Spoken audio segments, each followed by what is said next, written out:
Coming at you from Scratch Wolf Studio. It's that time again to rage across the internet. It's your very favorite Werewolf the Apocalypse podcast. As always, I'm your host, Porter. Sitting to my left, she's a secret agent, man. It's the amazing M. Hello, hello. Sitting to my right, he's been blinded with science, CJ McCall. Howdy, howdy. And directly across from me, my sidekick and one of 100,000 maniacs, Mr. Daniel Tyson. Hey, everybody. Who's all over the place, and you're welcome. You're all, yeah. How we all doing? Doing pretty good. Doing all right? I'm great, thanks. Don't sing over their answering. I apologize. Good thing we went over who's editing this episode already. That one's Danny. Good luck. How we doing, everyone? Doing pretty good. Doing all right.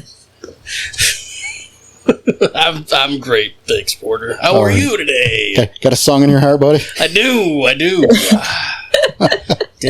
No. And how are you today? You know what? I'll allow it.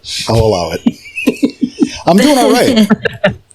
I'm a little excited. Yeah. Because today is the finale of our Into the Breach postmortem Redux. Yes.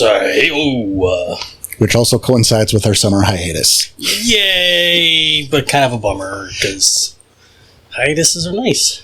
It's nice to take a little break once in a while. But, for everyone else, they should be excited to the return of normal episodes next week. Right. And the mid-season premiere of Wherever God Takes Us. We'll be back with the games, too. Yes, both those. Hooray. Back to normal after this. Yeah. Back to normal. You'll get your This Week Some Bullshit. You'll get your guides. Your discussion for Werewolf. You'll get your actual play. Chef's kiss. Yes, everyone loves it. And hopefully, many of you out there intrigued by what you're hearing with this postmortem series will be looking forward to the next chapter, the July postmortem. Or will this be the August postmortem at this point? CJ? I believe August. Okay. Whatever month this airs in. Yeah, it's the next one. Whatever the case. Next one. Timeverse. Yeah, but you'll get your regular postmortem, which will be the continuation of Long Road to Ruin. Yes. Oh, man, those are fun. Because those are the games that predate me as playing under... Just your knowledge of Werewolf at all. Yes. Well, thank you for fixing that for me. You may have not even heard of werewolves when those were originally run. That is a we can't prove it. Wrong possibility. I mean, I don't know when those games were run, but I was not a teenager yet. I'm guessing probably that's not true. The question is, did he watch Teen Wolf or not? That's true. With Michael J. Fox. Yeah. I need clarity now. Are you saying you watched Teen Wolf with Michael J. Fox? Yeah. How do you know Michael J. Fox? He was in it. And why is he not? But that's not what I asked you. No, it is no, it's not. Because I asked for clarification. I asked if you watched Teen Wolf with Michael J. Fox. No, I watched... Not Teen Wolf with Michael J. Fox. Right, I watched Teen Wolf with Michael J. Fox. In it. Starring Michael J. Fox. You didn't watch Teen Wolf starring Michael J. Fox with Michael J. Fox. No. Okay, you liar. Just the starring part. You watched Teen Wolf with Michael J. Fox in it. That's what I said, in it. Starring Michael J. Fox. Now, did you watch Teen Wolf 2 starring Jason Bateman with Michael J. Fox? I did not. That would have been cool, though. It would have been cool. It would have been weird, because I would have watched Teen Wolf starring Michael J. Fox with Michael J. Fox before I watched Teen Wolf 2 starring Jason Bateman with Michael J. Fox. You're right. I would have done that, too. This is my favorite conversation. I wonder how Michael J. Fox feels about Jason Bateman playing his predecessor. He's probably all shaken up. You're welcome, and I'm sorry.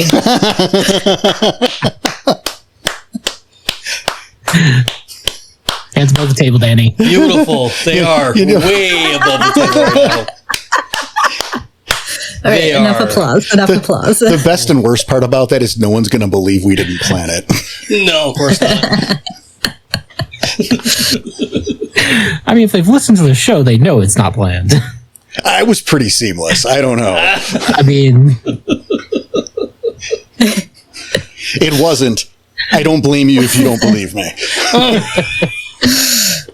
That was good. That was a fun one. That was nice. That was a good little bit. Holy shit. So, no, this week in bullshit, but that was good enough. That was fun. That was good enough, yeah. A quick sentence for the bullshit. Right. we haven't done it in a month. We need the fix. Right. Oh, again, we'll be back to it soon. Yeah. But let's do a quick recap before we dive right in. 3 Garu, 3 Cubs, find themselves in a forward sept that is unprepared and unwilling to properly train them. This forward sept brought together by the seer Wyeth Rice Wizened, featuring a few packs scattered from across the globe, favors he pulled in. There's something corrupting the land. The Cubs find themselves stuck in a situation definitely above their pay grade. Navigating some Garu politics, learning about combat and research, really information gathering. The lot of them have discovered a budding spiral hive that was taken down. Narrowly avoided some potentially lethal infighting. And coming straight off their first real combat victory, their first real one. The Bitches and Brews pack, serving Raccoon, are celebrating with their fellow Garu, hearing a story. When, well, let's find out. Into the Breach, Chapter 4, Raltik Thaka. Raltik Thaka, Raltik Thaka, Raltik Thaka. His eyes opened wide, completely white, only to shut again as he passed out. Raltik Thaka? What the fuck is Raltik Thaka? Raltik Thaka. Day Tripper, no more games. Spill.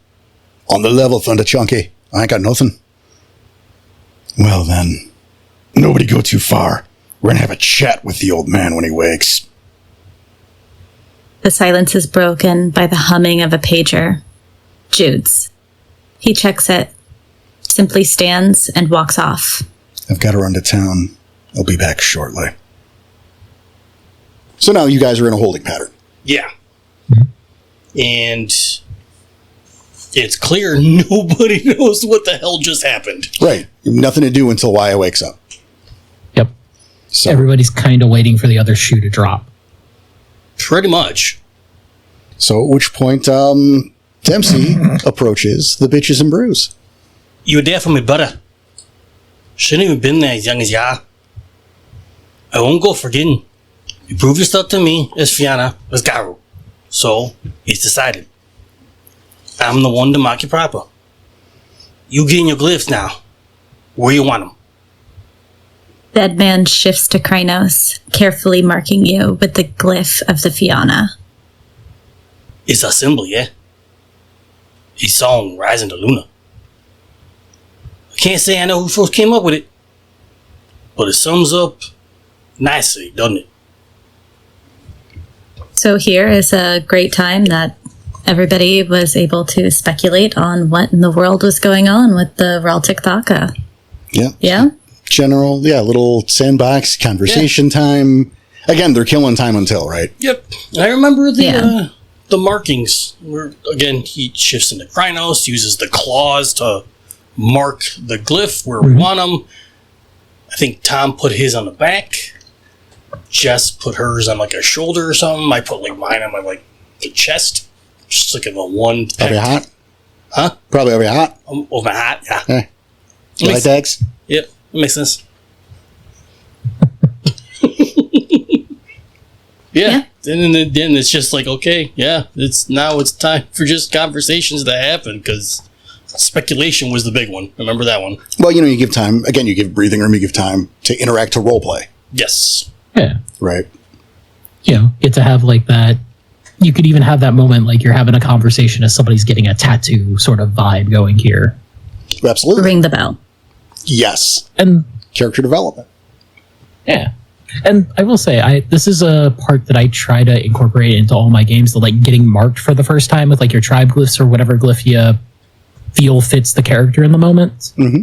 So much so that in most of the steps that I've made, there's an NPC that's been multiple different iterations, but all the same name of Carver or Flesh Carver, who's kind of the PAX, he's the one that does all the carving for like your first glyph, your first actual tattoo or whatever. That's his whole thing. Thanksgiving. He's one of the Galliards. I mean, whoever won the stone, you gotta mark that. It's the sign of the beef carver. I'm not sorry.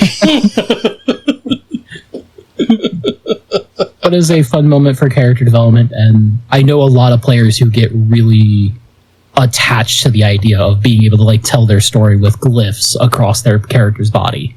Oh, for sure. And here I wanted, like I set it up, like Dempsey is rewarding them with the glyph. Mm-hmm. You did a good job back there. Yeah, we saved. You were there for me, brother. They saved Butcher's arm.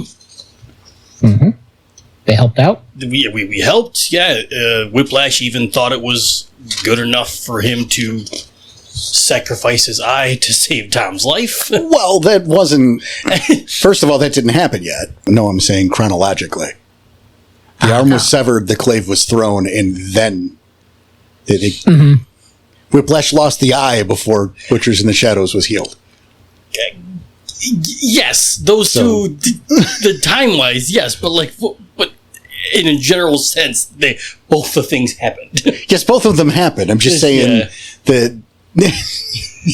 I reversed the order. Yes. Which is important. You can't have helped him before he was in danger. Yeah. But it's that fun part of, getting to show a little bit more of like, Stag picked y'all. You're Fianna because Stag said so. Yep. But you're now family. There you go. Sort of thing. No, that's exactly it, right? It's that's the difference. Mm-hmm. You got the nod of approval. Mm-hmm. It's like the Wendigo picks you up, but you're as white as Evan heals the past. Well, until you do something to get the rest of the tribe on your side. You might be still treated as an outsider, even though Wendigo says, you're one of mine. Right? They can't say Wendigo was wrong, but they can say you're a dick and we don't want you here. Yep. Hey, Rudolph, suck it. Rudolph? It's a great analogy there, right? It is. Fucking Santa says he's one of the reindeer, fine. But that guy's a dick. His stupid red nose. Wait till late Christmas Eve, Danny. You lit up Dempsey's Christmas. Yay! And you got some scars for it. Yay. But like the good scars. But the good kind, yeah. Yep. Not the ones on my face. Which is essentially kind of right? Yeah, so once we hit a lull there. Jude returns with a small package in his arms. He moves directly to you. Luca, I have something for you. He will explain that he put some contacts to work looking for the three of them due to the strange circumstances surrounding their arrival. His people were backed up and therefore not able to uncover anything about Tom or Evelyn yet, but he did locate Luca's father. If pressed, he will offer that Drake River Song is in Wyoming, but that this isn't the time for all of that. Luca Drake. Nah, Luca Scragripper. He ripped the thing off his face. Close enough. Fine. I've got something for you. Or rather, I'm about to do you a favor. You're welcome, Luca Scragripper. And then the package. Yeah. Jude hands over a manila envelope with a letter and a necklace. If he sees the letter, he will comment that River Song is a Galliard. I wish I had the original letter. I'm I have feelings about the fact that you don't. So what happened? Sure I do. I'd have to find it. Is I actually wrote a letter from Luca's father to Luca. And included in the package, yes, was the necklace, which was his fetish. It was the blood jewel out of Hammer and Clave. All right. It was another fetish that... Well, you love your necklace fetishes that I'm okay with at the moment that irritate me almost 20 minutes after. And I wish I never allowed it, but I do, and it's my fault. This is a pattern. He is 2 for 2 on his characters with the necklace fetishes that I hate but allowed. It happens. And it's my fault. I know. Like, I can't even... Oh, shit. I can't even blame you. No. Like, you wrote it down, but it's like, you're like, hey, is this okay? And I'm like, yes, that's okay. Yeah. And not looking into it. Right, and then, like, immediately buyer's remorse. I'm like, fuck. So now I have to deal with this. Yep. It's like, okay, I want this one fetish. It doesn't do a lot. It just does something in this very specific situation. That very specific situation comes up. Fuck. Yeah, like, oh, yep. It's kind of like, I didn't use it that often, but when I did, it was kind of a pain in the ass. It was. And I think that's why you used it less, because you knew how much it irritated me. I can't prove that, but I have that feeling. It also irritated me. Oh, there you go, then. Remembering all this shit for it, yeah. Should have wrote it on your sheet. I did. Not. What should have switched to the page? That's not. I'm not going to complain that he didn't use the thing that I hated more. Never mind. Besides the point at this point. Yes. Because that's mechanics wise, and the whole thing was that the blood jewel was a gift from Drake Riversong. Yes, well, obviously. Yeah. Yeah, it was in the envelope. So that was in the envelope, and then the letter itself was saying, I wish I fucking remembered. So was Luca's father Garu, or why was he getting a letter from him? Yes. Okay. Yes. Yeah. Yes. You know. Thanks. Well, yeah, Drake Riversong, right there. Got her name. But yeah, he. I mean, it wasn't a very long letter, right? But it was essentially, proud of you. Come find me. Yes. Hope you understand why I fucked off now because you're Garu. Not only that, but he wrote it as in if Drake Riversong had like a 2nd grade education, if not less. Words were misspelled, clearly on purpose. There were letters that were written backwards. There were words that were like scrambled in mid-sentence. And at the end of it, he signed his name, Drake Riversong, but then then threw down some glyphs. Threw down glyphs, yes. There was Fianna. I believe it was Ahraun. Yes, Fianna, Ahraun, and... Well, probably Hamid. Hamid. That would make sense, yes. Mm-hmm. And then... You're told he's a Galliard. Exactly. And then Jude says, hey, that's weird. He was a Galliard. Curious. Mm-hmm. Curious. Well, what was Luca? Adopted. No. Philodox. If that's what you're asking. Oh. Interesting. Okay. Yep.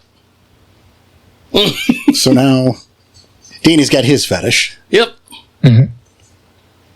4 other members of the pack. I wonder what they got and if they're ever going to get things. That wasn't just foreshadowed. Yeah. So yeah, I'm guessing everybody's still standing around waiting for Wyatt to wake up. Yeah, just general killing time. Maybe telling. Well, you know, I wonder if anything happens. Yeah. I wonder. Yeah. Bangarang tells a story about a job in New York where they were clearing out a vampire nest in Soho. He will bring up shoving a pipe up a vampire's ass. And it moaned! The fucking thing moaned!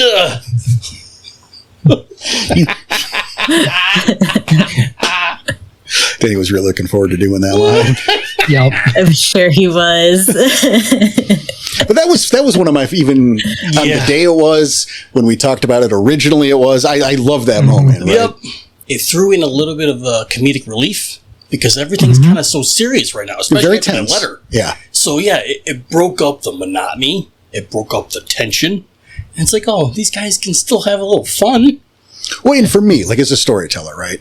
You know, there's plenty of places we all get our individual inspirato. You know, music is a big thing, but also I'm a huge movie guy, huge movie and television. I go through media like crazy. I mean, you guys know this. And you know, this is my Tarantino influence creeping through, right? Is the casual conversations about kind of fucked up topics. Yeah, Tarantino, got it. You know, you open Pulp Fiction, Yeah. what are they doing? They're casually discussing robbing, you know, fucking robbery. Yep. You know, because it's the job. You know, pair of hitman talking about Marcellus Wallace's new wife and her feet. It's just people talking because people talk while they work. Doesn't matter what the job is. It's just conversation. So clearly everyone, despite the big epic stories that want to go to the silver record, there's also the story about that fucking, the time that Dempsey clogged up the goddamn toilet in the bar like 30 seconds before the fight broke out with the Fillmore at the urinal. So this thing is whipping around this tree trunk of, you know, that is some kind of deformity. It's wrapped around Whiplash's neck, who's already kind of throwing up at that idea. In the meanwhile, there's brown toilet water coming out of what Dempsey did because of the fucking shepherd's pie that they already told him not to order. That's a pretty good story. It's because it was really cottage pie and they lied to him. It wasn't shepherd's pie. Probably. But right there you go. Sorry. Yeah. Oh, it's one of the things of, especially with like new players who are trying to play Galliard, it's one of the examples that I usually bring up is actually this little story from the few times I've heard it be talked about in postmortems and such. And it's one of 3 examples that I usually go with to show, hey, there's like generally 3 types of stories Garu tell. There's the stories of glory where you're telling, you know, something cool that happened, something epic, something you want to be remembered for. Then there are the stories of remembrance. You know, somebody died, something happened, of a loss, a lesson to be remembered. And then there's the water cooler humor. Yep.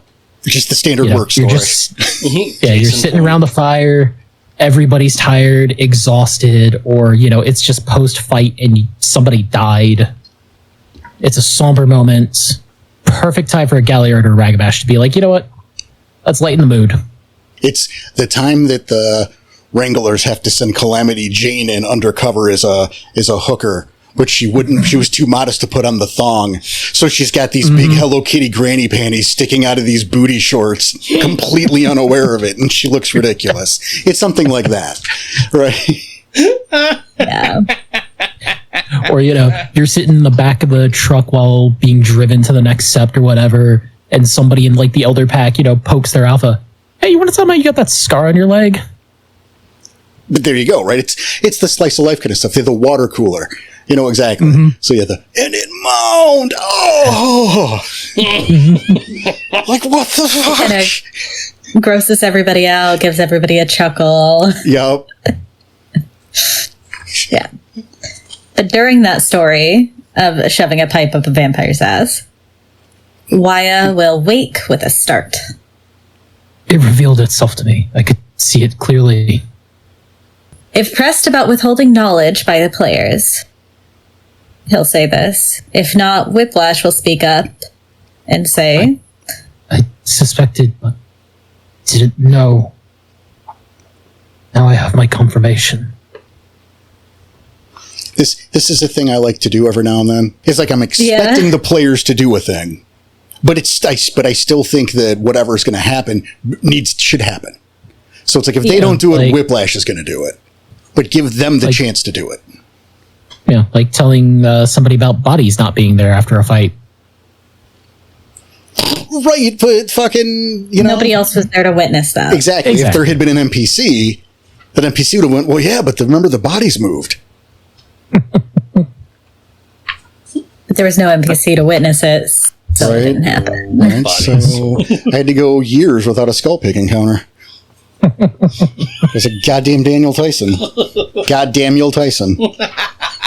I like it. The new one, nice. It's like Cold Rage likes to say, the portmanteau.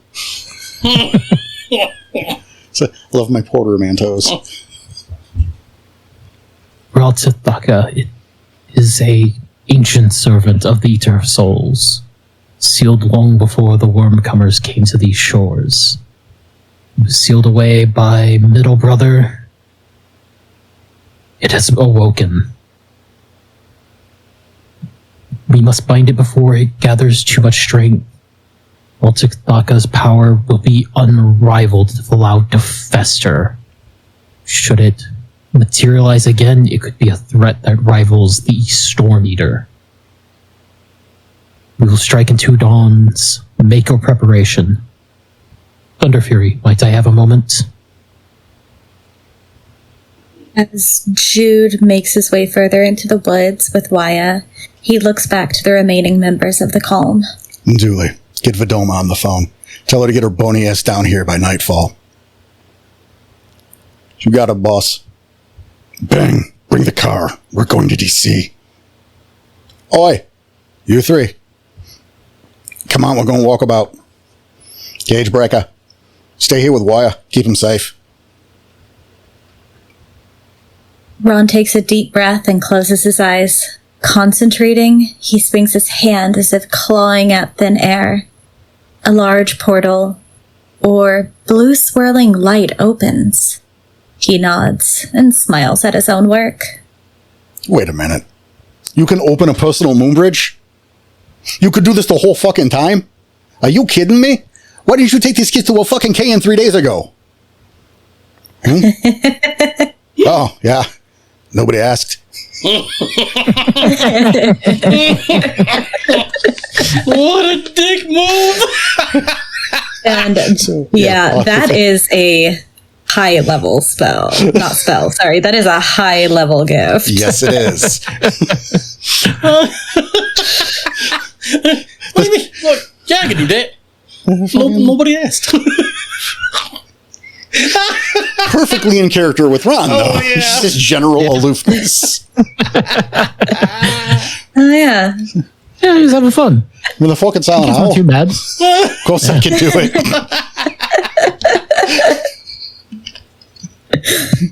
Oh, shoot.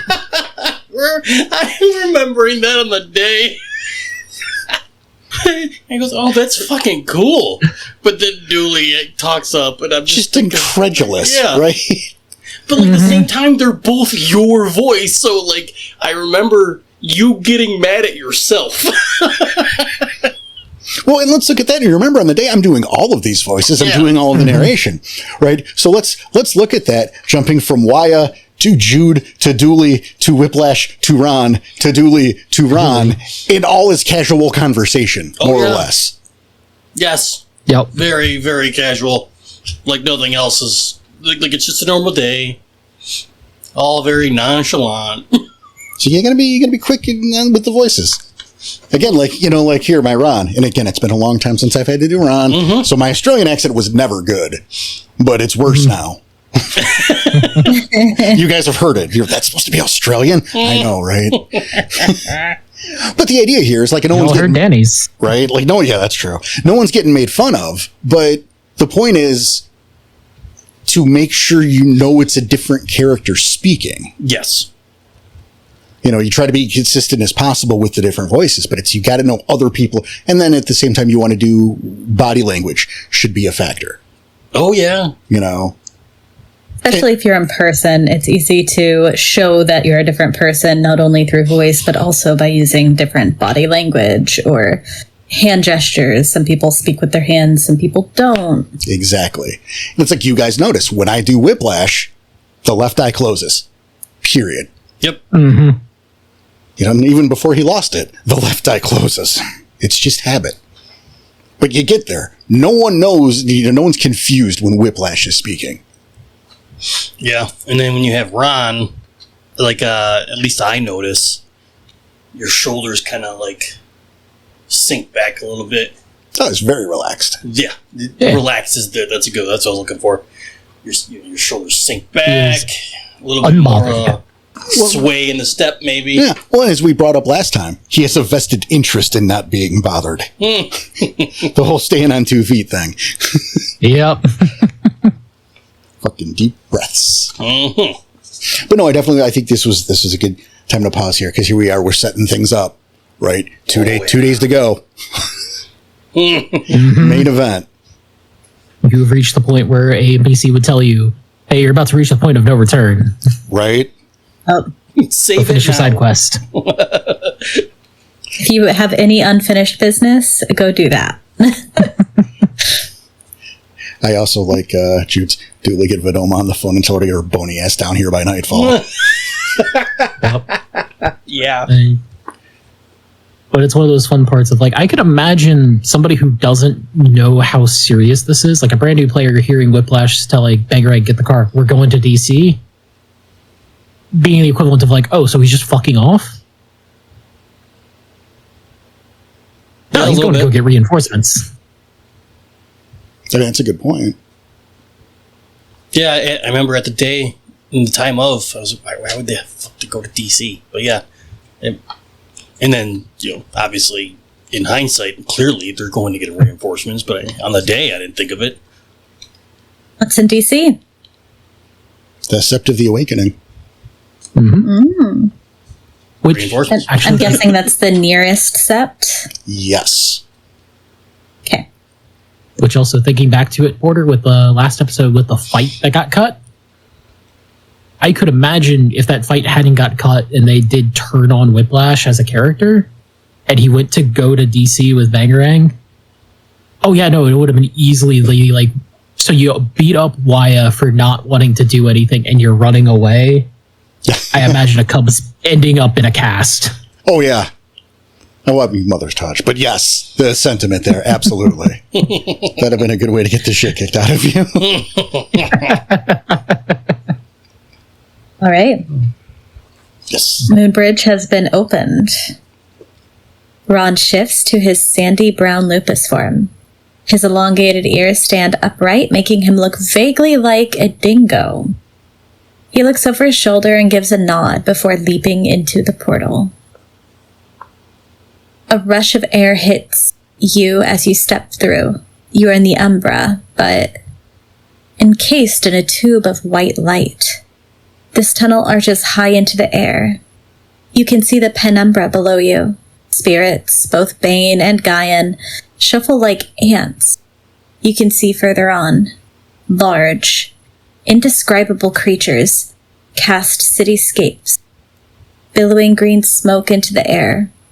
You continue your ascent as all of it fades away. You find yourself now surrounded by the stars. Tiny lights shoot and dart through the black. A trio of comets whiz by, chasing each other. They swoop dangerously close to you, and you see that they are, in fact, spirits, which resemble swans. You reach the top of this moonlit tunnel, only to see Ron, still in lupus, sitting there waiting for you. You note two large feathered wings are pressed tightly to his lupine midsection. Forgot. Chifu's Moonbridge, isn't it? He will explain that normally you need a pathstone and the proper rites to make the Moonbridge, but some Garu can create a personal Moonbridge. He will also talk about the bridge itself and how time works differently in them. He will also talk about where and why they are going, but will leave out his plan to leave them in New Orleans. He also won't be much help on spirit matters, as... That's Sekka's department. Where's you to the bottom? He winks and starts running. As you reach the end of the Moonbridge, you find yourselves tumbling on the ground. See, that's the first Moonbridge. We should make a spectacle of it. Yeah, Yup. Yeah. because at that point, we didn't know what a moon bridge was yet. Right, but I think it's often, and I mean, maybe I'm wrong, mileage varies, right? Mhm. But I think it's something that's usually kind of washed over. You take the moon bridge. Boom. Yeah. Let's take a moment with it and really describe it and give it some life. Yeah. Yeah. It's one of those things that for the longest time, because the first few STs that I've had that ran me through Moonbridge treated it like a portal where it's you go in, you come out immediately. Yeah. So for the longest time until I actually cracked open the book and started reading on them, I was always like, okay, so it's opening a Moonbridge. Yeah, it takes a right and a pathstone, or you need the gift, but what's the fucking big deal? And then hearing about this and then reading it myself, my first reaction was I was fucking robbed. Well, and the neat thing is they're both kind of true, because it is instantaneous travel in the realm. And but it still happens right. It's to you. Umbra. And that's the outside perspective. Exactly. 501, you step in the moon bridge. 502, you step out of the moon bridge. 501, still, you step out of it. It might have taken you an hour in the Umbra, though. Yeah. Yeah. Race you to the bottom. and he's got wings. Because owl is their totem. Yes. Mm-hmm. But again, it was little things like that we didn't know yet. Right. And again, things that didn't have to be mentioned. No. But it's good to mention them. It peppers the world. Yep. It also makes a lot more sense when you talk about how he was flying around during the Nexus Crawler fight, right? Yep. Yeah. Good point. Yeah. Emmy, you were going to say? You find yourselves behind a respectably large building. There is thick tree cover that seemingly goes on forever all around you. Ron stretches once more in his Hamid form as an overweight, balding man in his 60s steps out from one of the back doors. He's wearing a white t-shirt and apron, an unlit cigarette dangling from his mouth. Hey, Ron. Sup, Mel? This is the Bitches and Brews. This is Mel. As you make your way to the front of the 2-story building, you see that you're in a bar known as the Razorback. The outside facade is rather rustic. Wooden columns holding up the overhang, which protects the deck that holds a couple wooden tables and chairs. The inside is equally rustic. The tables, chairs, and even booths seem to be hand-carved.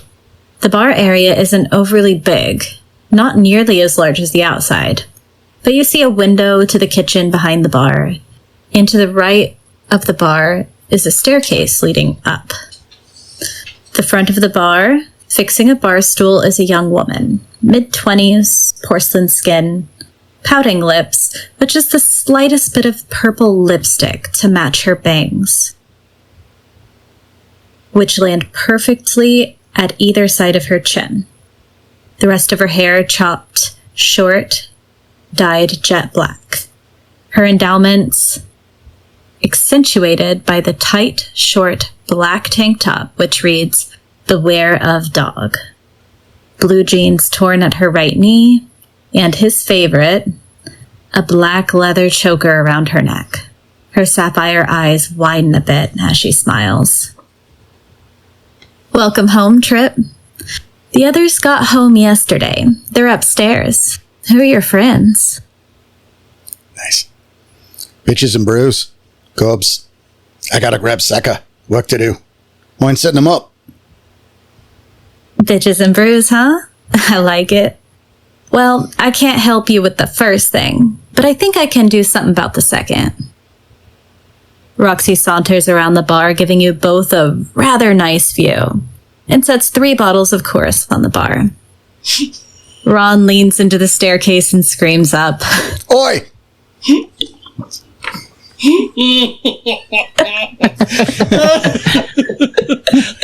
Let's just yeah, you know what? We're just gonna keep going because No, we're not. Well, I'm gonna keep my mouth shut. Then. Well, you started Danny's it. too flustered to continue to talk. Right? Look at that. There's a reason. I guess I did a good job. Shit. I also enjoy the detail giving you two a rather nice view. Right. Like I'm looking directly. I'm looking at fucking Billy and Luca. You know. Yep. Giving rather a nice view, and then sets 3 bottles of Coors in the bar. Well, there's 3 of them. Yeah. See, she gave them brews. She can't help them with the bitches. She can help with the brews. Yeah. Fucking welcome to the Razorback. Fuck It was yeah. one of my favorite settings. And I love Roxy Soft Howl. Me too. This chick is a badass. She is. She's one of my favorites. Yes, I named my late dog after her. Which is a little insulting on a level. Considering And the also dog. really complimentary Yeah, I I was to gonna me. say, I don't know if it's No, Roxy would be offended. I'm very flattered. Okay, that's fair. Like, You named me after the dog? And then and her shirt says, "Beware of dog." True. Is this you calling me a bitch or what's happening? Right? The question is, what kind of dog? Because I imagine something like, a German Shepherd or Rottweiler. Okay. Well, here's the thing. Here's a little fun extra knowledge, right? Is, the Razorback is the home of the Silent Howl. Roxy is a Black Fury kinfolk. Her sister, Sarah Soft Howl, is a member of the Silent Howl. And the Silent Howl's alpha, Sekhmet Rainmaker, is her mate. So the dog could be either one of them. Yep. True. Beware. See, I see it more of it's still her because yes, she might be kin, but she's still a badass. No, she is. She's got a She'll still sawed-off fuck double you. barrel under that fucking bar. Yep. Right at hip height. Yeah, like in one of those fucking the swivels, the bracket that's Yep. holding it up. Yeah. It was, yeah. She's kinfolk, but she'll still fuck you up. No, Roxy's a Probably got badass. that. Probably got that little ankle holster. Oh, I think so. Actually, there is a Roxy write-up. It's the soft. It's under the Soft Howl Sisters. Yeah, I was gonna say it's under the Soft Howl Sisters. Oh, I fucking love Roxy. So this was really fun to bring them to New Orleans, right? To the Razorback, a bar plus. Bar plus. Well, it's got apartments upstairs. There's the kitchen. Yep. There's an impromptu infirmary, and this used to be a brothel. Hence it looking a lot smaller in the bar area than the building did outside. Exactly, because there's more there. But yeah, that was in the write-up. It was an old brothel Yep. that Roxy bought and converted into the Razorback. Yeah. Sorry, I wanted to gush a little bit because So did I. Oh, yeah. Well, I wanted to go Cool a little character. bit too. I miss Roxy. Both. Hands above the table, Danny. I meant as in the Rainmaker will fuck you up. Don't mess. I miss that Roxy and I miss my Roxy. He does not play around with that. I'm glad I can laugh about this because it really makes me sad. I miss my Roxy. But then screams up to the stairs, "Oi!" And that's all he's got to say because everyone knows who it is. A moment later, a man comes down the stairs. He stands about 6 foot tall, the wiry, muscular frame of an Olympic runner. His mocha skin complements his tan cargo pants and dark green V-neck t-shirt. Mirrored sunglasses rest upon his nose. His hair formed into dreadlocks that are pulled back into a ponytail. A cigar clenched between his teeth. Bitches and brews. This is Sekhmet Rainmaker, leader of the Silent Owl Pack. Hey, what's up? Roxy gives a wink to Sekhmet and hands him a glass of whiskey. We got a thing, Sekka. Why I stepped in a proper good. We had an old-timey bane. Pre-colonization. Gonna have to bind it. 2 more slip down the stairs. A slim 5 foot tall, this young Asian man looks upon you with rich mahogany eyes. His hand is freshly. That is a bald hand. Shaves it clean all the time. No Teen Wolf here. His head is freshly shaved bald. He's wearing a sleeveless white t-shirt and thick gray sweatpants, a gray hoodie in his hands. His thin lips easily curl into a friendly smile as he sees you. The other, a woman, standing a solid 5'8". Her auburn hair is interrupted by a streak of purple and is cut like that girl from Friends. Her ears are pierced in 4 places along her earlobes. Each little stud seems to be a different glyph. She's wearing a long-sleeve black t-shirt with a skull and crossbones, which is clearly a size too small, along with olive drab cargo pants. Her blue eyes start to roll, and she suppressed a smile for just a moment before turning her gaze to the 3 of you. Your friends here. They're a part of it then? Not anymore. They're staying here while we finish this. The argument will ensue. Sage and Sekhmet siding with the Cubs.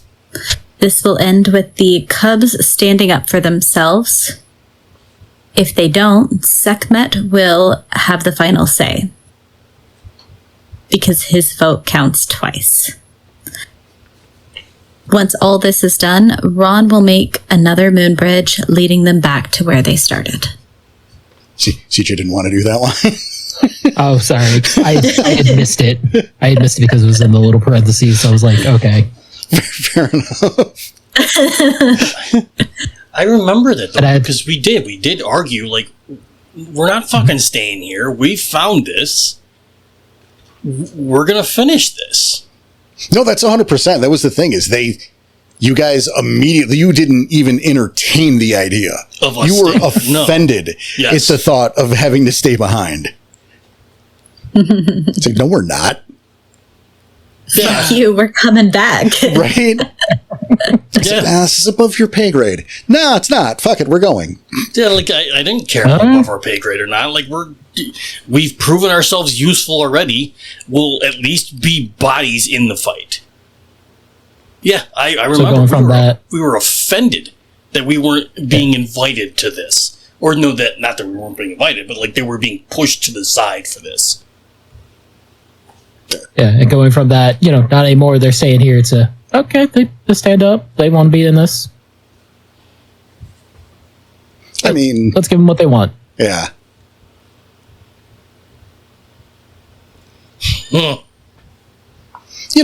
You assume they would have given the argument.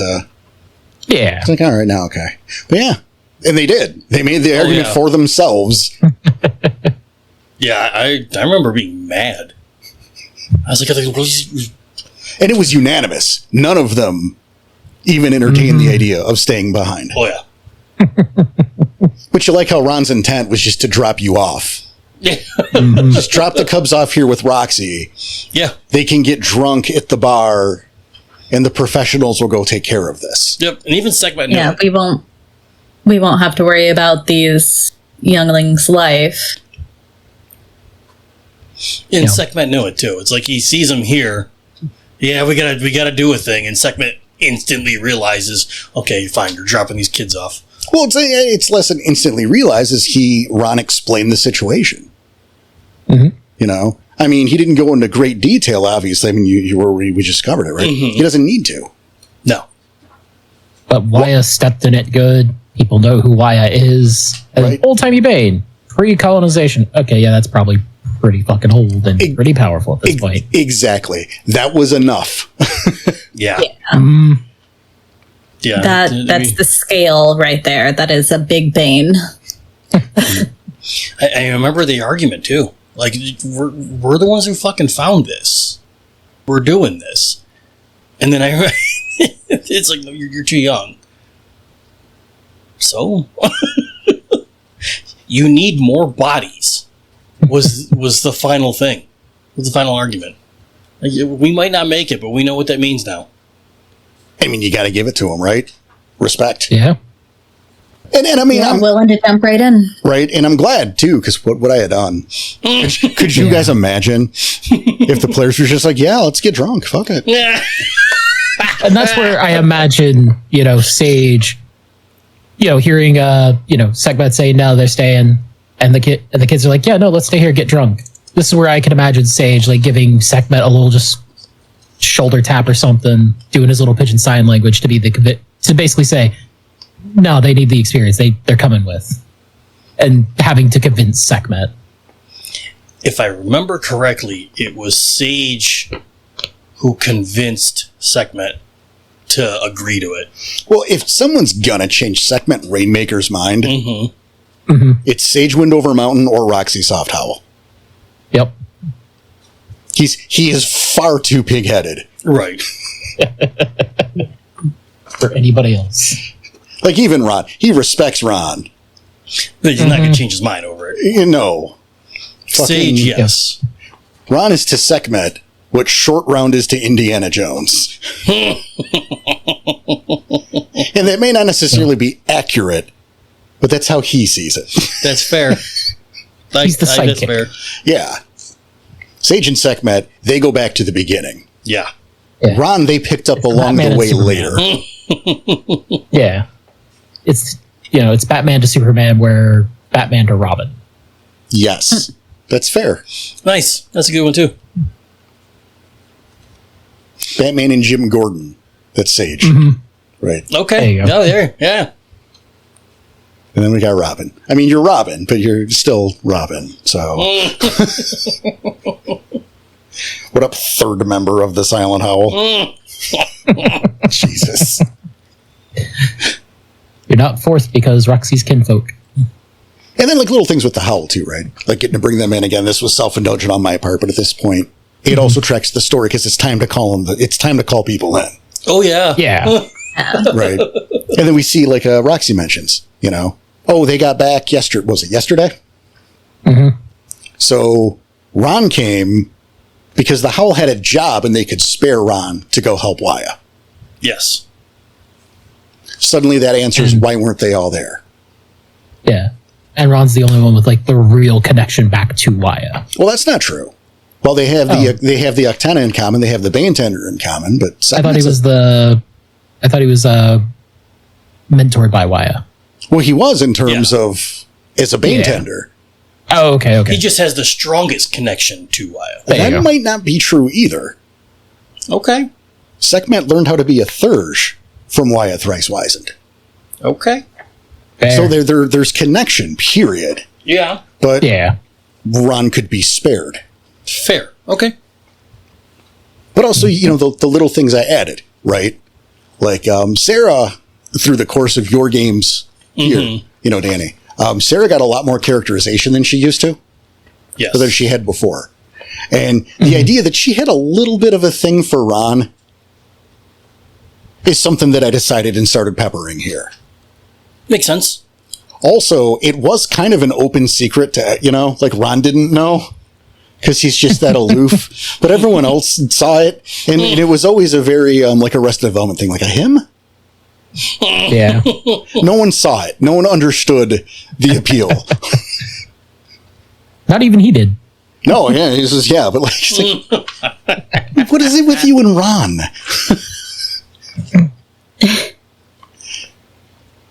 Yeah, it's the quick glances. Yeah, a little, and I mean, a lot less subtle during the Guilty, Go but much less subtle. not Xander in Shalassi. No.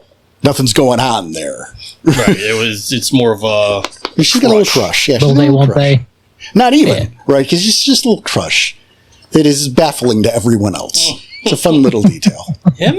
Just a quick glance that hopefully nobody notices, or if they do, it's just, No one's going Preferably to. Ron whatever. knows. They're friendly. Yeah, no one's going to embarrass her. This isn't a love story, but let's face it. The Gar Nation is largely Like, there's not a whole lot of, like, out-of-shape, gross Scaru. There's ones that their face got fucked off by acid. But largely it's attractive, active people in high adrenaline situations. It's understandable. Or scrag teeth. But we're not, that's not what the game is. However, as a side thing, it brings them a little more color and life to the world. Yes. Yeah. Nobody here is actually dead. Also, you notice that Roxy gives Sekhmet whiskey. Yeah. Hands everyone else a beer and then a shot of whiskey for Sec. Yep. Reason for that. But again, it's the little things. I mean, pepper in the world, and again, we're introducing this great pack, and you guys are now going with them. Yeah. And this becomes a thing. Upon returning, you see that the roster has indeed increased. A gray and black lupus, 2 men, and a woman hanging out on the outskirts. The largest of the men, who is somewhat reminiscent of Axl Rose, speaks with Whiplash. Over by the calm are 2 others. A young man with brown hair and matching beard with blue jeans and a leather jacket stands beside a waif of a young girl. Finally, sitting with Wyatt is another young man in Hamid. He is restringing a longbow. So, who are these extra people? Okay. Well, you have the Frostbite pack, consisting of Stoneheart Lee Tripper, Reddens the Weak, Blood Beast, and Lucy Shatterstar. All good names. Thank you. And the Sleight of Claw, which you are seeing Winter's Howl, and Vedoma Amen. Okay. Vedoma. Yep. Who becomes a pretty significant character later on. Yeah. Yeah. Final guy next to Wyatt is Hannibal Mengde, Okay. who, again, has a more prominent role a few chronicles down the line. Right. Everyone here, except for the Frostbite pack, everyone here, I guess the other 3, right? But there's someone, and they matter, and they show up later on. So, The reinforcements have arrived. Yep, reinforce, exactly. So the extra people, so Hannibal, joining with the Silent Howl, then the Sleight of Claw pack. Alright, yeah, so there's some serious numbers to this now. Well, you needed help, right? Yeah. And I mean, you Got a pre-colonization Bane. real old time and shit. Of the level of the Storm Eater, if not worse. I mean, that's a big deal. Yeah. Fucking one of the Eater of Souls' kids. Yeah. Well, you put it not that just way. the worm, not just one of the Worms kids. No, one of the Eater of Souls kids. Fucking, that's Bad News Bears. Mm-hmm. Yup. Anytime a proper name of the worm is dropped, Bad News Bears. Right. And by the way, you can also, you can note where people came from. Oh, yeah. Right. I mean, I made it kind of obvious with who they're standing, who they're interacting with. Right. Like that was the goal. But yeah, okay, fucking the rabies and chains drew the frostbite. Okay. They called in a couple of their own favors. Right. And you've got a waif of a girl who I'm assuming is somebody's bony ass. Yeah, that's Vedoma's bony ass. Oh. Vedoma Amen. I think at that point she's 16 or 7, or she's older than that. But she's, but I think 18 or 19, built like a 14-year-old girl. I was going to say it, but she still looks super young. Which is great, because Winter's Howl, in my mind, that is Tom Waits. Oh. He looks like Tom Waits. Nice. So she's bossing someone around who's like 2 feet taller than her. It's a nap and Vegeta over here. Get it together, Winter's Howl. I expect more from you. You're a member of the Sleight of Claw. Kind of thing. So, and to come from a 14-year-old. Or what looks like somebody who from looks a like child. Yeah. The person who by default draws the short straw when baiting the seventh generation. Right? And again, pedigree on her. Yes. Mm-hmm. Because while, well, never mind. We'll get there. Yeah. We'll get there. That's a different thing. Yeah. Bit of a pedigree on her, though. Yeah. Jude called her specifically. Yes. Oh, fun. But they get a little while to fuck around. Yep. Yeah, at which point we start to get to business. We're butchers. The rabies and chains will take the vanguard, with the sled of claw and the frostbite at 10 and 2 respectively. The calm, the howl, you're at 4 and 8, which leaves the pitches and brews on their 6. The right masters will work in the center. We keep them protected. Something this big is going to be a massive beacon, calling any nasty thing anywhere near us. This is going to be bloody. Wyatt, Vidoma, Hannibal, Ron and I will be performing the rite, so those packs need to have to make do with the line change. In particular, this means Winters howls on his own. Chains, calm, you'll have to compensate. Which is why you're positioned where you are. We already asked Bor. He's going to help. And I will petition our totem as well. I'm sure Grandfather Thunder will be willing to aid us. That is all. We should make our way. Time is of the essence. The group shifts into Lupus, charging through the countryside, with Waya leading the charge, followed by the Calm and Rabies and Chains. As you near your destination, a chill hits the air. The trees surrounding you seem to be in a state of decay. One by one, the Garus slip into the Umbra. The Umbro forests are a wasteland. The trees are withered into nothing. The ground a gray dirt. More the consistency of ash. You see it, large as a mountain. The Great Bane, Ral Tikthaka. Its massive maw is barely above ground, easily the size of a cave entrance. You see rows upon rows of crooked, razor-sharp teeth, each one the size of a man. Its exposed body, a hulking, gelatinous mass, pale green in color, its entirety shifting and writhing. You see large eyes, pure white, with green veins crawling throughout. All the while, they leak the same thick, black liquid. It's go time. I don't remember that description. Jesus. Boss fight. Health bar pops up and the choir starts going. Oh, wow. Chills hit your arms. Jesus, I don't remember that description at all. Holy hell, how do I forget that?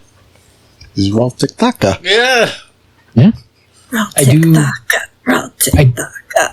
Yep. I do very much enjoy Butcher's laying this all out in the matter-of-fact way. At the same time, where everybody's positioned in a way that makes sense to defend. At the same time, possibly push further in if they need to, since the Rabies and Chains are taking the lead. And, it's the simple clock positioning. Yeah. Nice and easy. But, of course, Butcher's in the shadows is making the plan. Again, we're informing about characters, right? Of all the fucking talent here, all the Garu, he's not even the leader of anything. No. Nope. But he knows that it has to be the right that's doing this. So if it's the right, everyone needs to be protecting them. He's part of the right, so he's in the center. Yeah, protecting the right is 100% the most important thing here. Mm-hmm. But it also says about his character that he sees the strengths and the weaknesses of each one of the packs and is able to position them in a way that is beneficial to each and every one of the packs in order to protect the right that needs to be completed in the center. Agreed. Somebody questions him, why are you the one making the plans? I know things about each and every one of you. But that's the thing, too, right? Nobody is questioning him giving the orders. No reason to. You got a room full of ego and talent, and everyone's just listening to Butchers in the Shadows. It says something about the character. Exactly. Yeah. It's not even a collaborative effort. No. Right? Yeah. It wasn't like we've been going over the strength here. And no, this is what you're doing. He was like, these are the Thurges. They're going to be doing this. Right. The other packs, you're going to have to deal with not having your extra limb. And I've positioned you in a way that'll work. Right. Let's go. Yeah, maybe him and Jude had a little aside a couple minutes ago, but not even for something like this. Nope. Right. If anything, it's probably like a little quality control. Yep. Right. Oh, yeah. But these are it. The last moments until we get into combat proper. How was the lead up for this, Danny, on the day? Do you remember it? Terrifying. Really? A little bit, because I remember you saying... I said a lot. There's 9 pages of script. Yeah, you're a good point. But like I say that like, oh, I don't remember that description, but like, no, this is slowly coming back to me. Yes, I do remember that description. Because some of it was like slow and and very purposely tense. Well, clearly, yes. Like Yeah. the teeth of this thing were each the size of a man. And this thing's mouth is just above ground, so we're standing there the same size as its teeth. What in the fuck? This is a problem. oh, yeah. And like everything you've been fighting up until now has been at biggest Kryno size. Right. Here you go. 3 days And now- ago, they were fighting meat puppets. Yep. Meat puppets and scrags. And this thing's mouth is the size of a cave entrance. Right. And that's, I'll just say, the size of a mouth. Who's to say Yeah. it's the only mouth this thing has? Right? Yep. Gross. But I mean, Well- if that's all you can see, right? Yeah. Who the fuck knows what you're really dealing with in its totality? Yeah. You know, Yeah, it's what if the- it's a good Hydra-like beast with multiple faces and multiple mouths, all waiting to push up? This is just the first. Yeah. Yeah, What if- it's the baby of the Eater of Souls. It's gonna have something that's absolutely atrocious if it comes up. Right? This is Tucker's snout. There's a whole fucking dog there. yeah, how much of this thing is underground? Well, the rest of it. How much is that? How much exactly? How much ground does it take? You know, is it like 50% and this thing's just really stubby? Oh, wouldn't that be hilarious? Or is it like 1%? If like it comes up from the ground and like its body is an actual sized chihuahua. I was gonna say it's just a little wiener dog.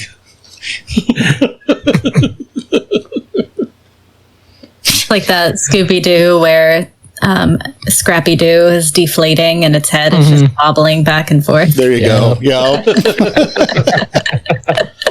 Oh god. But hey, if they do their job right, we won't find out. Right. Did you do your job right? Spoiler. The story keeps going. So Yeah, we but- didn't die. Is No. what I can say. I wouldn't rule that out. I mean, I would because this has all happened a long time ago. Right. This was 2016. So, We didn't die is the only thing I can give you right now. what I'm saying is that I wouldn't rule that all out. Yeah. Fair. The next Chronicle, The Guilty, very well could have been, Jaeger, Luca at the time. Uh-huh. Or better yet, maybe, Billy Crimson Ghost McDonald. Mm-hmm. Finding a new pack in the aftermath of his original pack being slaughtered in Longburn, Virginia. Yeah. Maybe the Guilty could be referring to his survivor's guilt as well. Good point. That'd be neat. I kind of wish that That's happened. neat. Nah. Yeah, I mean, you could have just made Jaeger like a brand new thing. Yeah. So it wouldn't have mattered. True. Yeah. But I remember like little things like the rabies and chains were together, and not so much as they were praying to Boar just for that moment, like they were huddled up, but like they all had, each pack had a little thing to do right before, almost like a prayer. Or various rituals or whatever. These are, it's nobody's first day but yours. Right. You're just solid point. Shit. They've all been in a big fight before. They've got their ritual that they do beforehand. They talk to their totem spirit. Put on their lucky socks or whatever. Pray to Gaia. What's it called? You got the guy over there just field stripping his gun and putting it back together, taking it apart, putting it back together. Yep. Not even thinking about it. And then you just got the kids fucking at the back of the bus. Yep. Like, looking what around. are we doing? Yep. What are we doing? Someone tell me what to do. Hey, raccoon. Oh, fuck that. You got Ain't any enough more shiny shit in the world. You got any more of those shiny coins? Yeah, use one to call a cab to get out of here.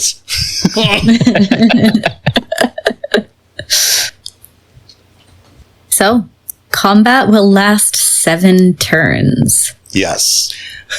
So yeah, one of these highlight vignettes. Oh yeah, again, Yep. big battle, so you're going to get those. But this is the thing: is what are they doing?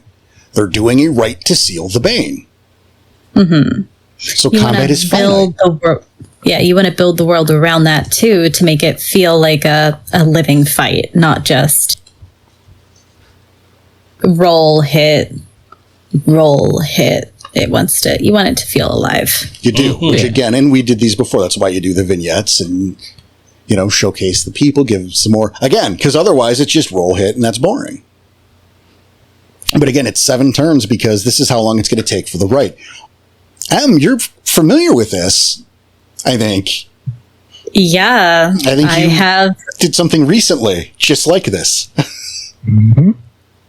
Crazy. Yeah, it's really wild. Yeah, it's like something in our Let's Play did something on a smaller scale. Right. I mean, it already aired, so we could talk about it. But there you go. Right. Yeah. you and Nightfang, you and CJ did this exact thing while Danny was holding off, protecting the rite. Yeah. Combat was Rite of finite. cleansing. Yep. Rite of cleansing done by my character and CJ's character. And then we've got the one entrance to the area that was guarded by our Ahran. Yep. It's the same principle, it's just a different scale. But there it is, because we're revolving around a rite. So it's not, the fight isn't over when the enemies are dead. The fight is over when the rite is successful or not. Yeah. Yeah, or not. Because it's still a possibility. And I've done rites of cleansing on larger scales like this with other characters.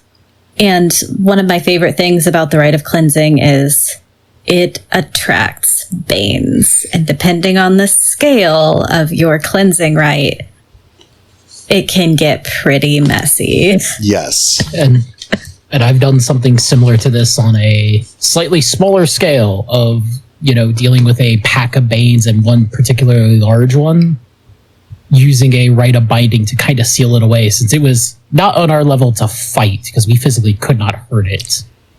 Oof. And so we sealed it. There was still about 2 Arby's worth of bane, so it was immediately sealed, grab, run. We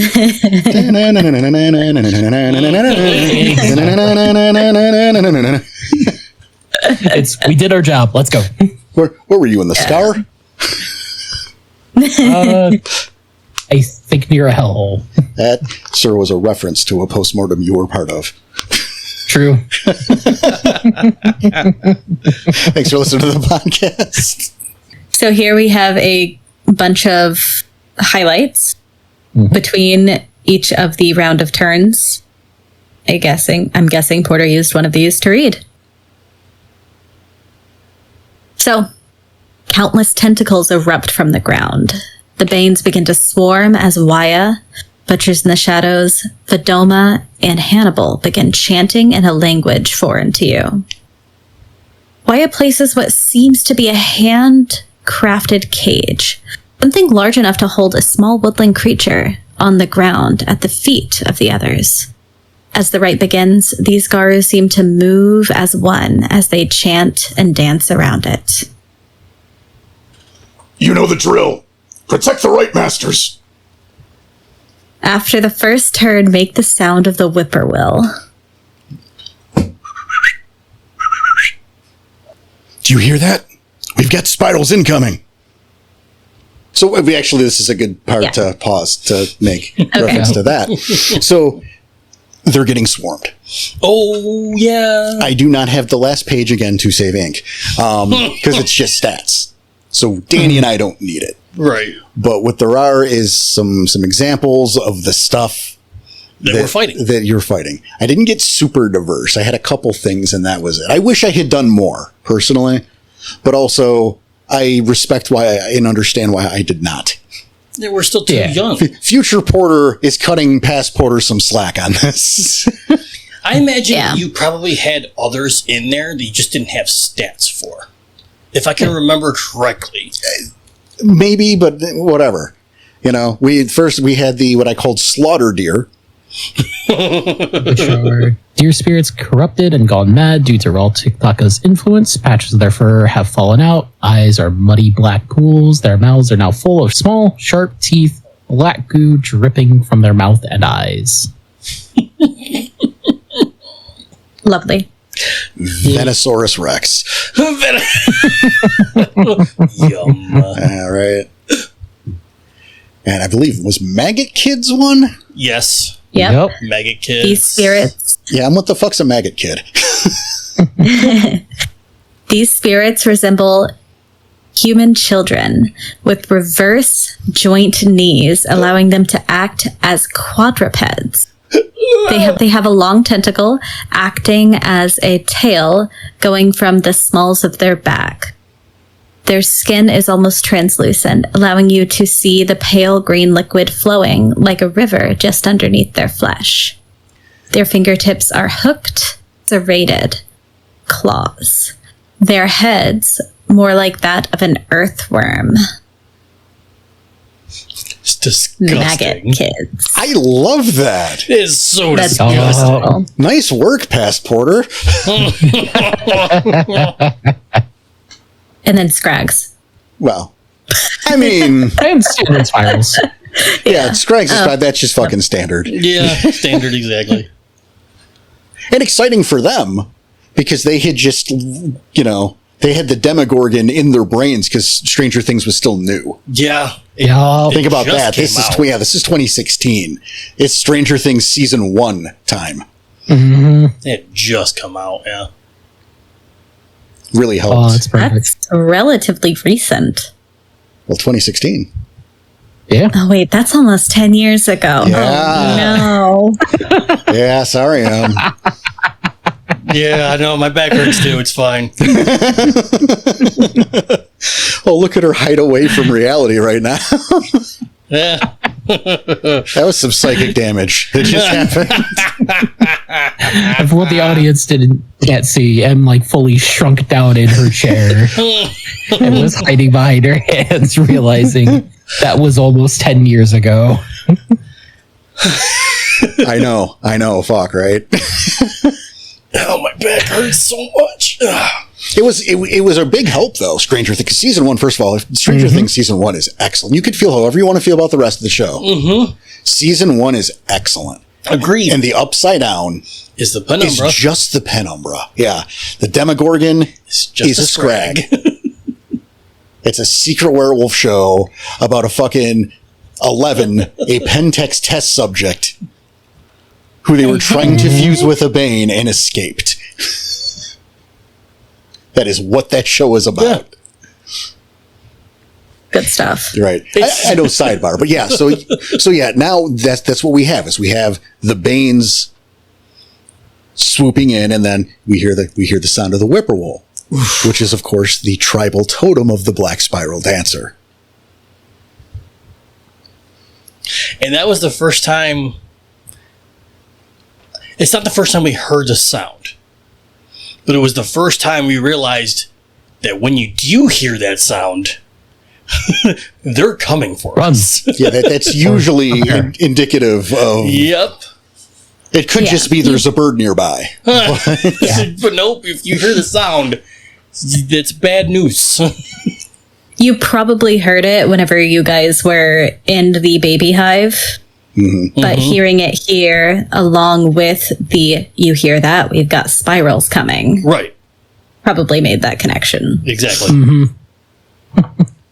And I will say this, I love the whippoorwill as the totem for the black spiral dancers, because when you describe the bird itself, it's so innocuous. It's this tiny ass little bird that just looks like a bird. Not like the spawn of absolute evil. So much so if your pack doesn't know any better, you can get away with having a little bird perched on somebody's shoulder and whispering in a moment where they think they're alone. You only get away with it once. True, but it's awesome. That's great. You know what's easy is I could do that to you guys. Yep. And you'd have to take it because your characters wouldn't know better. Yeah. Yep. I'd be mad, but yeah. Yeah, that'd be fun to watch you guys get all mad and not be able to do anything about Do you know it. what a whippoorwill looks like? No. Fanny, you'd have no idea. I'll just describe a blue jay and watch him freak out. But yeah, the whippoorwill is incredibly innocent looking. Yep. And then you have the stories tied to it, like pretending to be babies crying in the woods to get mothers out there to devour their souls. Which, yeah, if y'all didn't know, that's like the whippoorwill deep lore. That's not White Wolf. That's fucking... Yeah. That's just folklore in our world. That's so fucked up. Well, the whippoorwill is actually a really rare thing to see, though, too. Outside of America. Yeah. Well, even in America, it's kind of it's elusive. It blends in really well with the environment. It blends in incredibly well with the environment. Well, it's got to hide, so, because it steals your soul. I mean, otherwise you'd be like, look, there's that soul-stealing bird. Let's go the other way. I caught me one of them soul-stealing birds. That's how people talk, right? Yeah. Hark! It's a soul-stealing bird. Verily and shit. Yes! Yea, verily, we must run. Beautiful. Beautiful. Oh, can verily and shit be the wraparound? Yeah. I wasn't going to do wraparounds on these at all, but okay. All right. Hey, it's the last one. It's true. It'd be the wrapper. It'd be the end of the four. So Okay, it could, fine. Verily and shit. CJ, you did it. Verily and shit. Oh, I love this one, though. All right. So now that we've established the threats. Mm-hmm. Because otherwise, if we didn't do that, like, what the fuck is a slaughter deer? And yeah. Yeah. Fair. And in the same sentence, maggot children. Right. Like, so we had to explain these. Let's do it first. Yeah. So, Dox grabs one of the slaughtered deer by the throat. He pulls the head clean from the body, only to use the Bane's antlers to impale two leaping maggot children. He chuckles to himself as two scrags pile atop him. He struggles under the weight of the murder spirits until he manages to get a proper grip, palming their heads.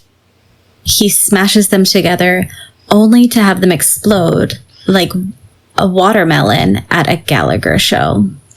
Fuck yeah! He was having a rough time in the hive. Redemption.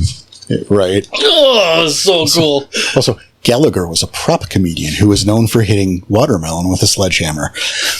God, I hate that you have to explain that. Yeah, well, he hasn't been relevant since the late 80s. I know. As I'm saying, I hate that you have to. Thank you for doing so, but I hate it. Ow, my back. Breaker? Yes. Keep our eyes open. Don't wander off. Trust the others to do their jobs. We need to take care of us. An arrow pierces the Gnar's skull, striking directly through his eye. He staggers and stumbles. Take care of yourselves. Cagebreaker drops to his knees. Without warning, a small pop is heard as your packmate's head explodes. Boom. Yep. I was I don't want to say pissed, which, yes, the character was pissed because you said gain 5 rage. Everyone gained 5 rage. Like, holy fuck, that's a lot. Yes, it is. But, like, at the day, I was like, I think astounded is the word I'm going for right now. Because, like, you had just given us a new packmate. Cool. And then you took him away from us and made his head explode. You know what? Been eaten by skull pigs otherwise. You know what I love about that, though? What's that? Is the very last game. Mm-hmm. Mm-hmm. The very last one. You had a conversation with this man where he essentially said, "Oh man, if I die, I hope everyone takes all my stuff and uses it." But again, I didn't know. Yeah, I didn't know Tom had picked a bow and Jessica had picked a fang dagger for their fetishes. But he said, yes, I know that. It's the case of like I can understand Danny here. It's the case of like, hey, this character has a name. Clearly, they're important. Did they pick them up? Well, of course they did. Yes, they did. Yes, they did. Okay, no, I have to ask. No, it's a perfectly fair question, and I had to take pause for a second. If it was going over Danny's head, I don't know whether or not it would go over everybody else's head. Well, again, they knew what they picked for their fetishes. That's true. So I imagine they both had an idea he was going to die fairly soon. Yeah. I, on the other hand, did not. That is still pretty neat to get that reaction. You know what I mean? To get that perspective on it. But yeah, no, it was literally the last story where it's like, yeah, I gave this to someone and they died, so I took it. And someone will do the same to me when it's my turn. That I'm sure will never ever happen anytime soon. No, I was just happy I was given a packmate. Yeah, he ran into battle with his own special, because everyone has their ritual. Uh-huh. And he was like, I like being alive. I like being alive.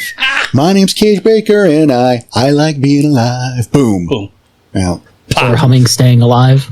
Oh, damn it, that's even better. No, how did I not? Staying alive. Staying alive. Staying alive. Pop. As his head explodes. Motherfucker! Yeah, it was a fucking explosive charge in the arrow. And boop. Yeah. Boop. And this is a fun thing to remind your players of, honestly, their character's mortality of, hey, even the NPCs can die randomly and unexpectedly. Right. And also the pointlessness of it, right? Mm-hmm. He didn't have a big blaze of glory moment. Sometimes people get capped in the face. Yeah. I've done something similar in a Cairn defense where everything was going great. Everything was going up. The PAX rolls were immaculate.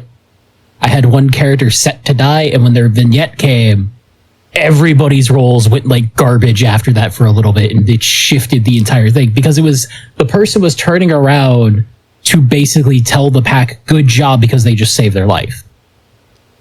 And then immediately arrow through the back of the head and silver barb out the front of the eye. It's like in Saving Private Ryan. Yep. Where the dude got shot in the head, but his helmet saved him. And he took off the helmet. He's like, oh my God, I can't believe, boom. Next one, she takes him out. Yep. And it was that moment of just like the shock, confusion, drop. And like I said, even their rolls started going like absolute shit for a little while after. Let's see. What happens next? Yeah, we got some more combat vignettes. Yeah. We've got Dooley up next. I'm very curious about this. I don't remember this at all. I don't remember. Dooley's deep red Krynos form is almost boxing a maggot child. jabs mixed with claws striking his sides and face. The Bane tries to defend himself, but the blows are powerful and fast. The flurry of strikes finally finds an opening. Half of the creature's throat is torn from its neck. It gurgles out a screech and leans back in pain, exposing the rest of him. Julie wastes no time with an uppercut to the exposed part of the throat, and the head nearly comes completely off. I remember it now. Okay. All right. Okay. Sure. Cool. I don't know. Next up, Jude. Yeah. Yeah? Yeah. Okay. Next up, Jude. Jude Thunderfury stands defiant in his Glabro form. His Grand Clave extended in a fencer's posture. 3 Krynos form spirals around him in a semicircle. He smirks, taking half a step forward in, and one fluid motion cuts the spiral on his left above the eyes. His arm comes down, using the clave to parry the swipe of the center spiral. He spits in the face of the central spiral and pivots into a repose, thrusting his blade into the stomach of the third. He pivots once more, delivering a pommel strike to the temple of the center spiral as the clave meets the throat of the blinded spiral on the left. A tentacle rises from the ground, poised to strike the back of the Shadow Lord's head, only to be decimated by a lightning bolt from above. The night in the clouds turns its attention once more to the core of the Great Bane. Aw, Grandfather Thunder helped him. That was a really good description, by the way. Thank you. Thank you. Damn, that's really. I mean, it's fluid, and it's. Oh wow, that's good. I think I stole it. Oh really? I stole it from myself, to be clear. I mean, whatever. I am reasonably sure this was with the Grandfather Thunder part aside. Mm-hmm. That I took this from a Butchers in the Shadow combat vignette from a story we haven't covered yet. Oh wow! I am reasonably certain. That's gonna be funny. Even better. And what brings it to me is the spitting in the face, the audacity to it just. And it's not even like you gotta pop to the mouth so you're spitting blood into the face. No, it's just a straight spit to the face. No, this is just disrespect. Yeah. Yeah. That's what makes me think I stole this from Butchers in the Shadows. It's still mine, but ooh. Oh no, but like the way it's written, it's very fluid and it helps. Like you can watch that happen in your head. Oh, and it's all intentional and like almost thoroughly planned out in the appearance of like one strike leading to the next. Yeah, this is not a guy swinging a clave. No, this is Claviskar. Yes. This is a duelist. Yeah, you standing in like fencing position. Oh yeah, that's parry, riposte, pommel strike, spit in your eye. Spit in your eye. He had the extra time. Why not? You're right. Just fuck it. Well, and again, the small cut, right? Mm-hmm. You know, because that already is going to help. You know, blood in the eyes, right? Like he's already blinded the first opponent. Yeah. And once again, that small bit of disrespect of, I'm just giving you a small cut right there. Yep. I could have taken your head off. But no, let's make this a little fun. Absolutely right.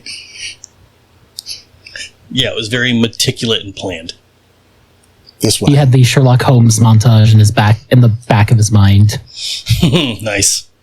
This I know I took from another story. I know what story I took this from. Beautiful. So here we've got Sekhmet Rainmaker and Sage Windover Mountain. This is embarrassing. I'm embarrassed for you. Sekhmet Rainmaker says through a Hamid grin, the spiral infuriated, takes a swipe. He easily ducks, stabbing his clave into the spiral's armpit. Shifting to Krynos, Sekhmet moves behind his enemy, leading the spiral with the clave stuck inside the worm wolf. With a mighty push, he frees the spiral, which collides with a nearby maggot child, sending them both to the ground. The Rainmaker dives to his fallen foes, running his clave through both of their heads. As Sekhmet kneels to cut down his enemies, he looks to his left and spots a light black and gray lupus running right at him. He ducks his head a bit as the wolf leaps over him, twisting and contorting to the Hamid form, Sage Windover Mountain. Flying through the air, he wraps his arms around the neck of the spiral, sneaking up on his alpha.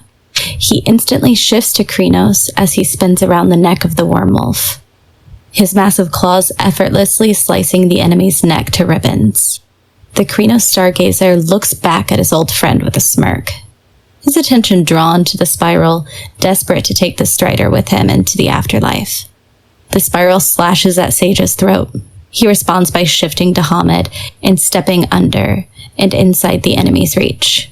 He instantly returns to Krynos with a devastating uppercut that lifts the spiral into the air, just long enough for Sage to deliver a bone-crushing kick to the ribs, sending the spiral flying off in the distance to certain death.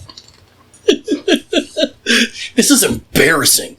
I'm embarrassed for you.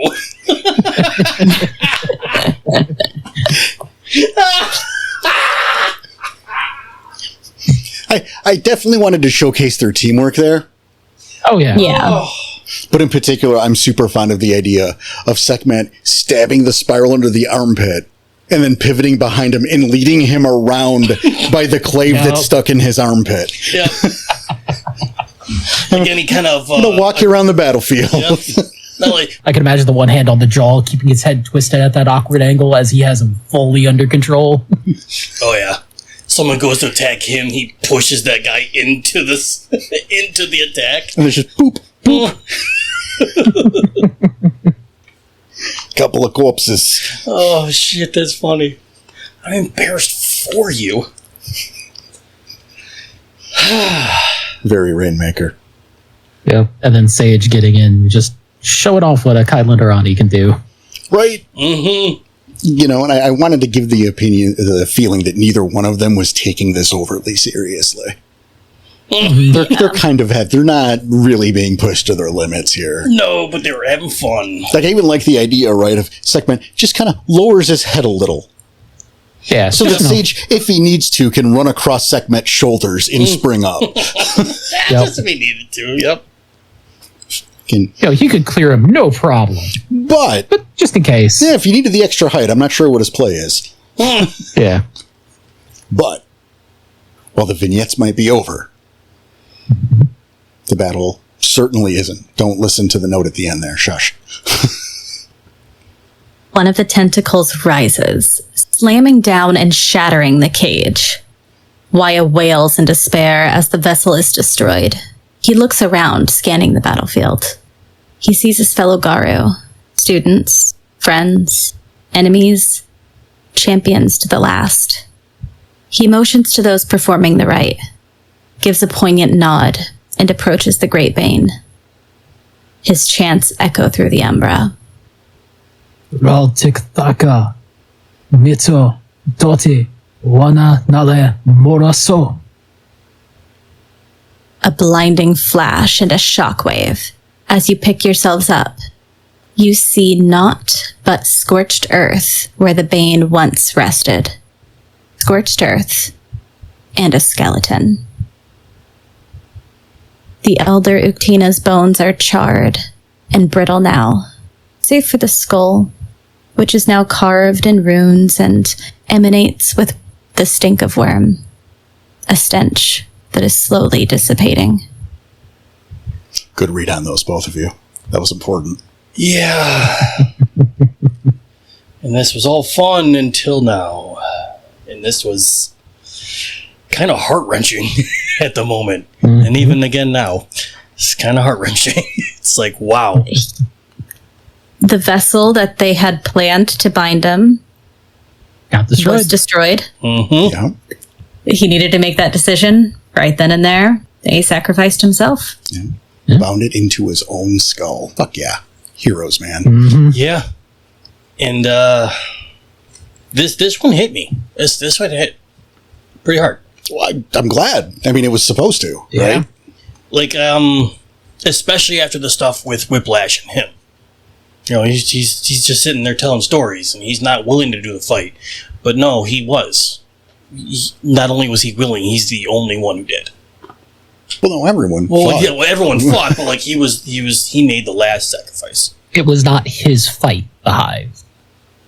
True. Like, I can imagine this is something he might have seen or caught glimpses of with those dreams and visions. Possibly, yeah. Good point. Mhm. But it was it was a fun battle. Like stuff was happening. It was cool, and it was tense. But then that last part hit. It's like, well, fuck. Now what?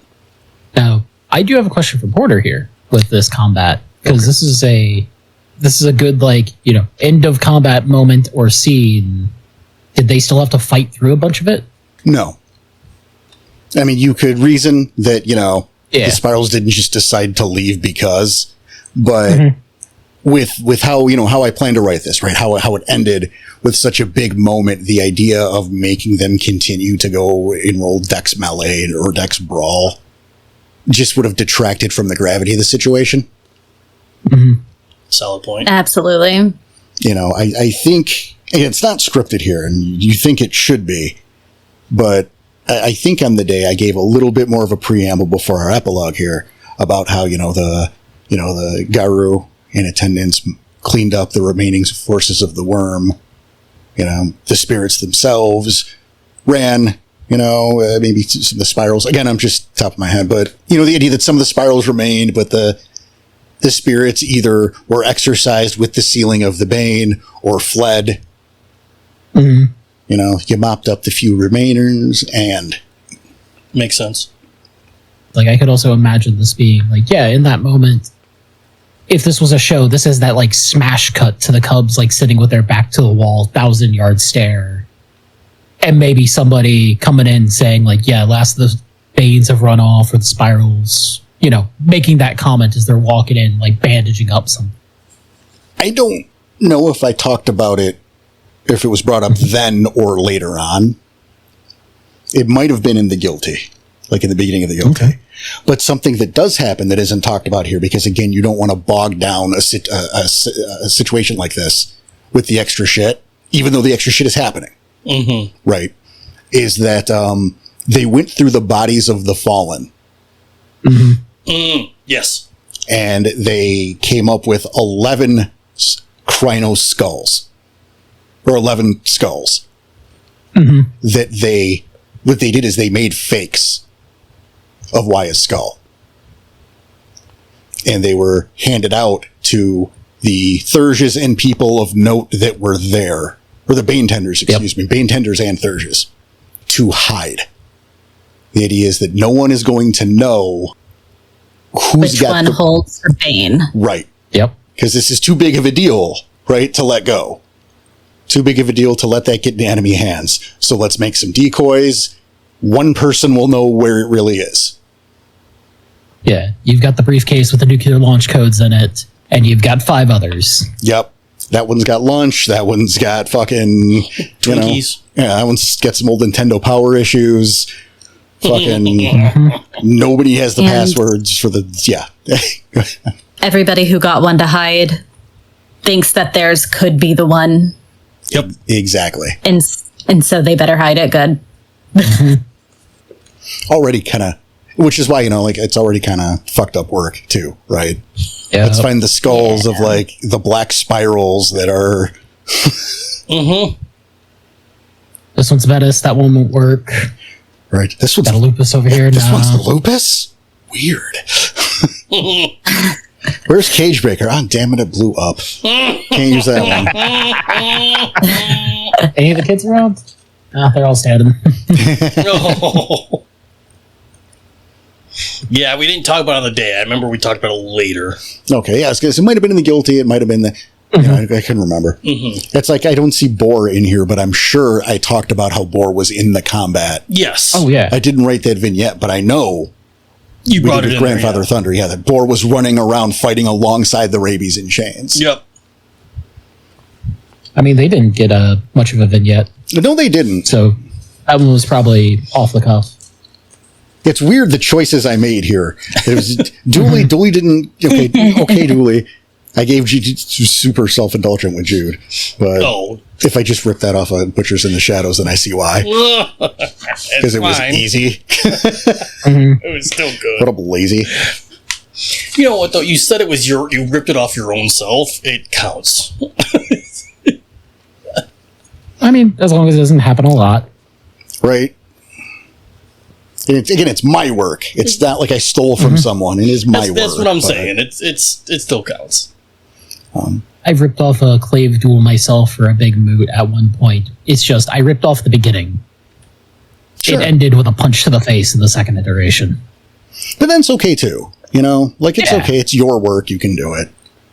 I'm going to poke at myself for it because I'm not above that. That's fair. You fraud. I mean, not really, because I did write it just for.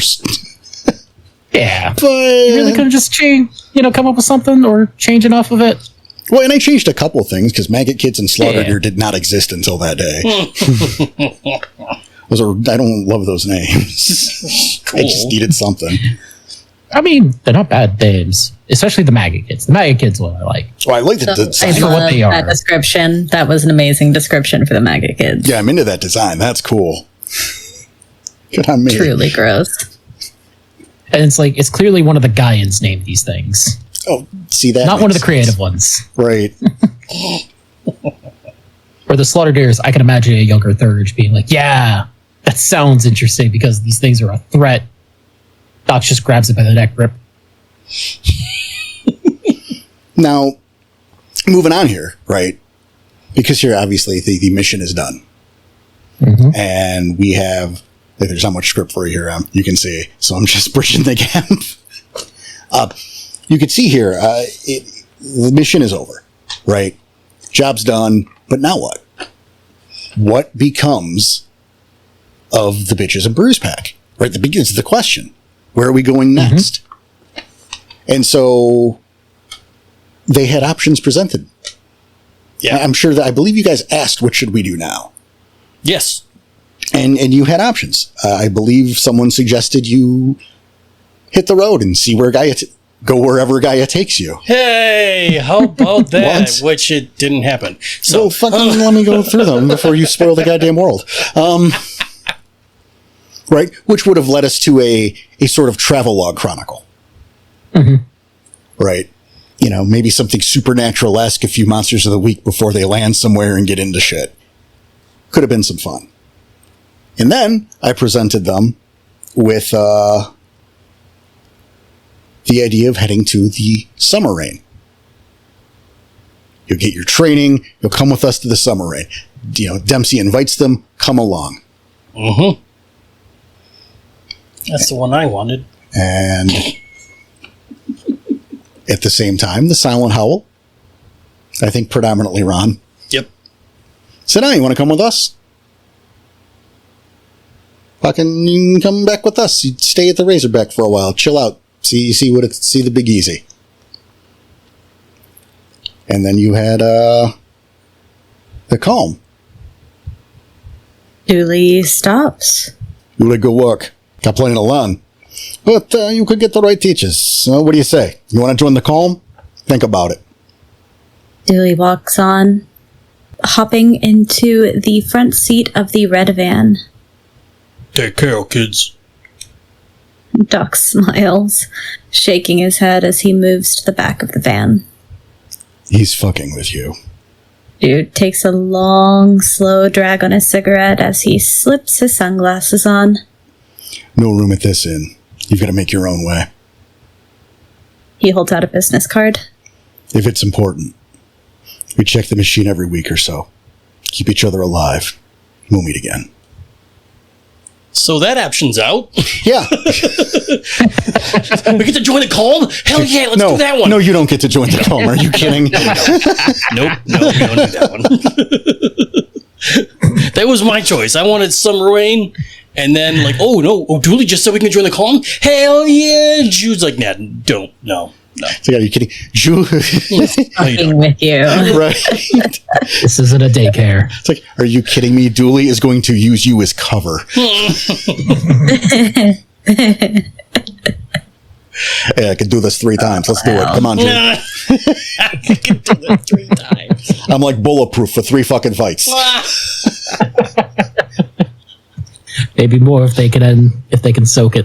Yeah, right. We take him to a buffet. Maybe we can get more people. Fatten them up. Docs can use this one. So, my original thought of, yes, let's go to the Summer Rain then. Well, this was the thing. So now you guys had the choice. Yep. And I was primed and ready. Sweet. We're going to go back to the Summer Rain. And that's where I wanted to go. Right, and we're gonna hang with the Rabies and Chains and meet the Silver Star and the Vanguard and be introduced to Roy and Ted and Vanessa and all these wonderful NPCs that I had built and fleshed out that I've put so much love and care into. And these rat fucks. Not me. I said you were part of it, so it counts. God damn it. It doesn't matter. Tom and Jessica. You are the representative of the bitches and brews. It doesn't matter. I'm the only one left. Okay, fine. Tom and Jessica decided. I didn't decide this. I was, again, outvoted. Who was the alpha? That's a fair question. But see, we talked about this out of game. Like, where do we want to go? Wait, but were you the alpha? Luca Scragripper was the alpha, yes. No, I believe the alpha. But we talked about this out of game. Got it. We were out of game. Yeah. But see, so what happened? Is they wanted to go to the Razorback. So you as the alpha decided to make it a democracy.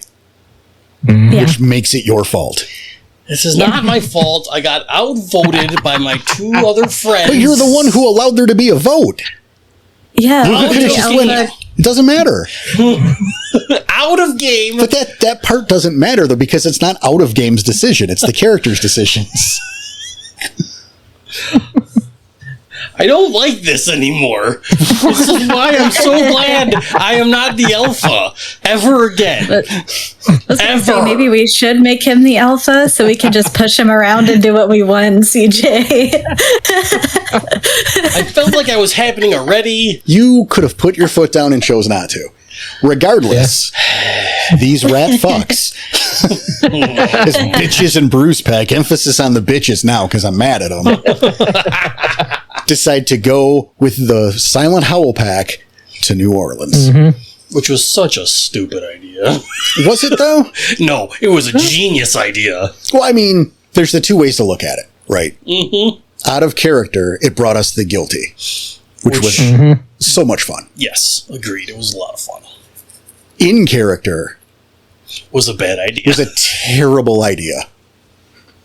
They went with the cool kids who had their own bar.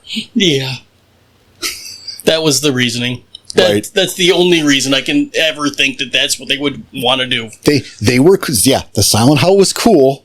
They lived above a bar. Let's go with the cool guys. And Whiplash yelled at you. Yep. It made you do stuff. Yep.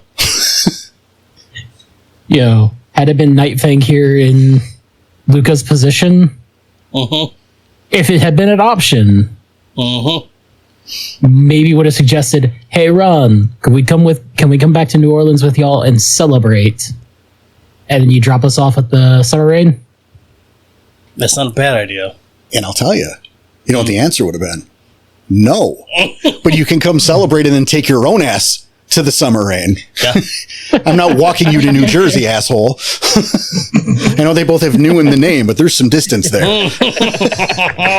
You handle your own shit. Might as well go to New Mexico, too.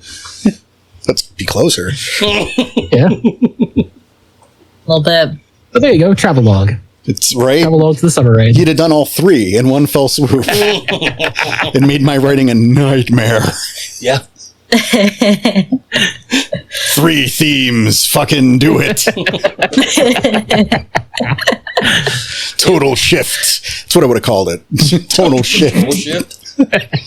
It was a lot of fun, though. I mean, as the only representative back from the game, I can say at least this part, because again, we had already discussed that we were going to continue the game. Yep.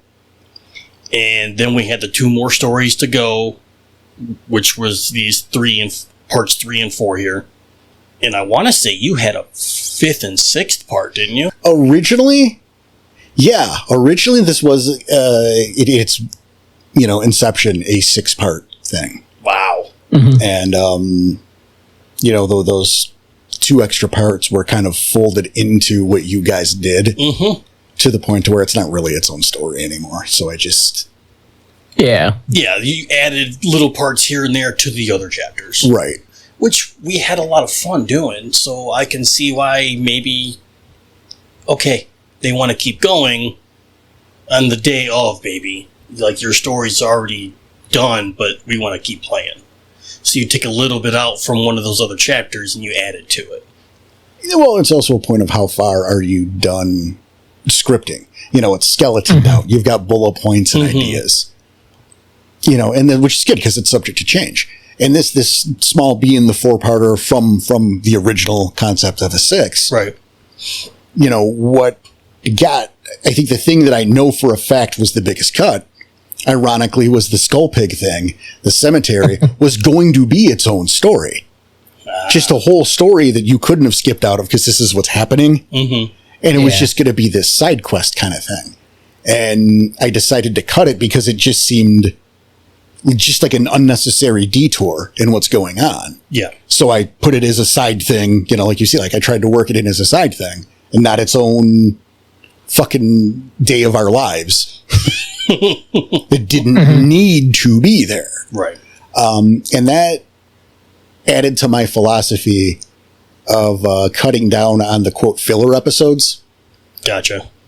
Which those of you who've been with us for a while might consider that ironic with how some of our Let's Plays go. But you got to keep in mind is those stories that we'll use the word maybe drag on a bit. What was chapter 4, like 9 goddamn parts? Yeah. It's all because of our decisions. Right. It wasn't planned as different stories. That's just the story where it's going. And you guys are getting them in hour to hour and a half chunks where we did all that day. Yes. Yeah. So that's a different thing. I'm not scripting one-off stories that don't really go anywhere unless it's important to the narrative to space something out or let something breathe. But I decided, because once upon a time, my chronicles were a set amount of episodes. Mm-hmm.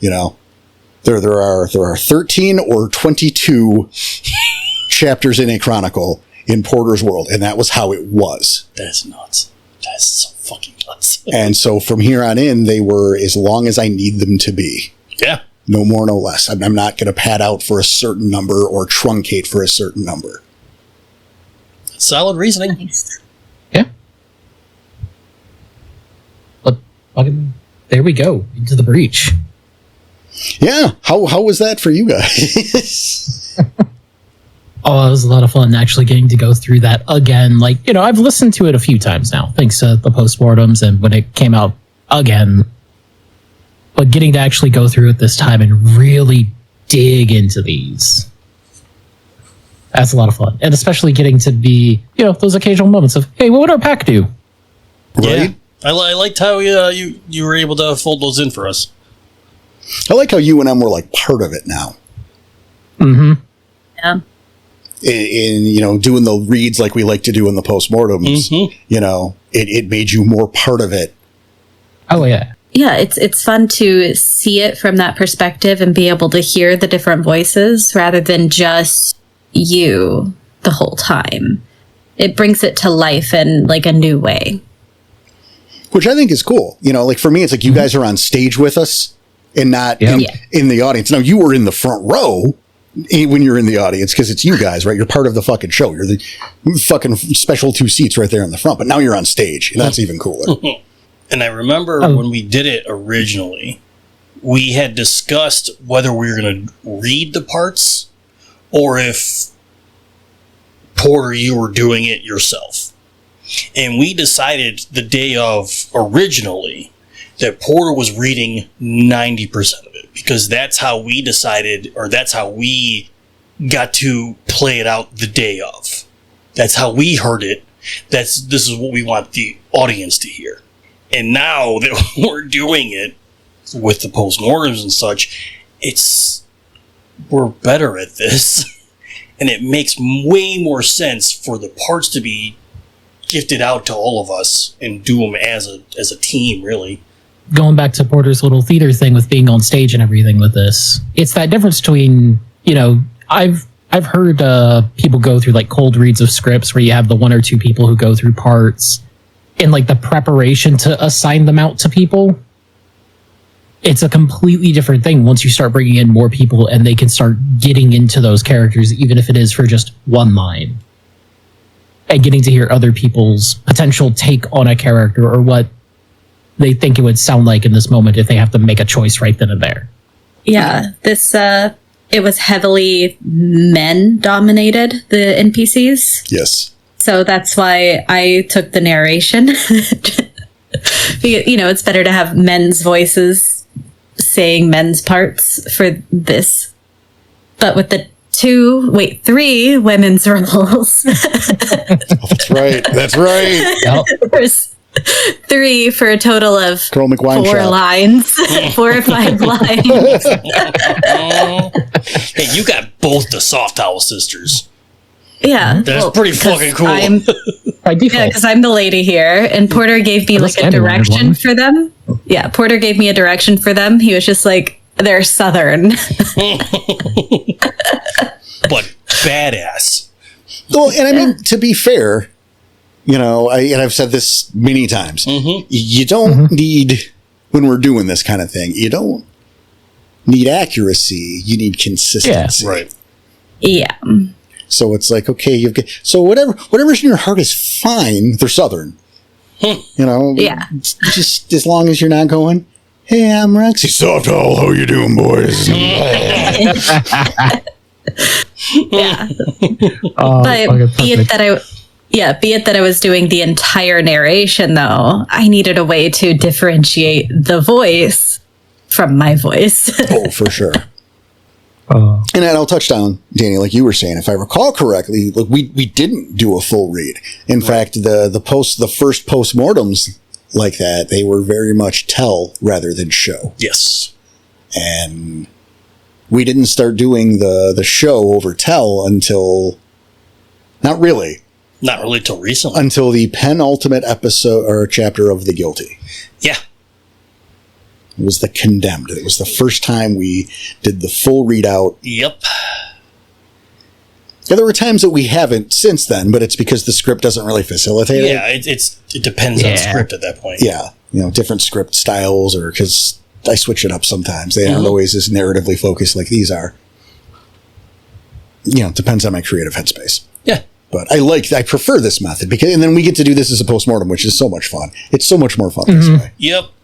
So those who aren't on postmortems yet, I mean, like if you liked what we just did, there's the biggest advertisement we can give. Yeah, definitely. Really You're is. absolutely right.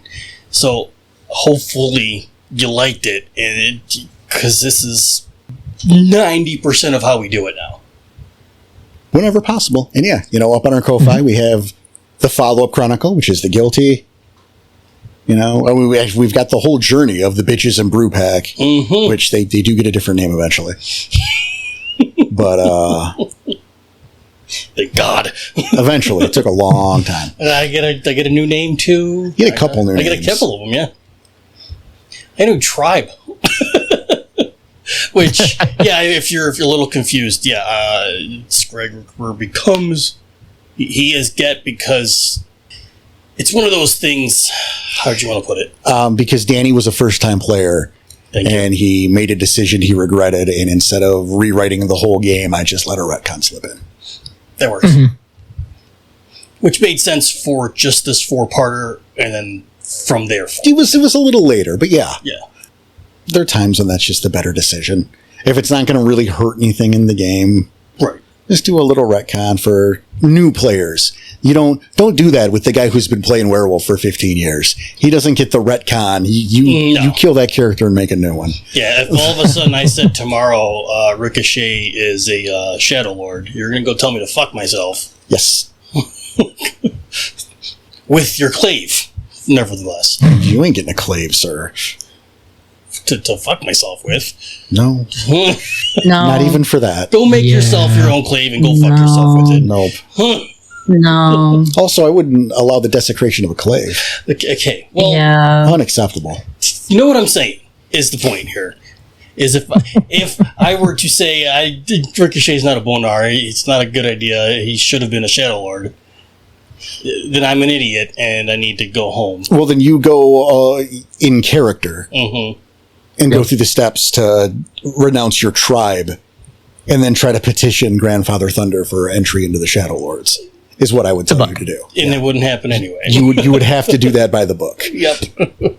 No first-time favors. Again, The whole point there. 9 years ago, not your first rodeo anymore. Yes, agreed. That was the whole point. No, but this has been a blast. I'm glad we could. I'm glad we did this. Fuck yeah, me too. We've been talking about it for a while, and Perfect timing at this point. well, it made a good excuse for a summer hiatus. Mm-hmm. I thought about waiting until December because that's when we originally released the first. Mm-hmm. You know, that was the month of December was Into the Breach. Yep. But yes, you didn't want to wait that long, so We got shit to do. that's the summer hiatus, not the winter hiatus. Whatever. Yeah, it's Christmas in July. Fuck it. Hell yeah. Let it snow, motherfuckers. I wouldn't mind. It's 90. I know. That would be nice right Yeah. now. But I think Yeah, that's about it. this has been one. Mm-hmm. Do we have any final words before we take off? Other than that, it's been a real fun recording. Yeah. Yeah, agreed. It was nice to revisit. And again, I'm super glad you guys were there with us. Oh, Oh yeah. But in the meantime, that is it. That is enough for us. Enjoy the longer one, I think. But on behalf of everyone here at Scratch and Wolf Studio, we want to thank you so much for joining us. Take care of yourselves. Take care of each other. Stay cool, because this heat is ridiculous. And remember to focus on the things that keep us all together. There's plenty of things and people out there trying to tear us apart. Fuck all that. Stick to what keeps us together. You all take care, and we'll see you next time.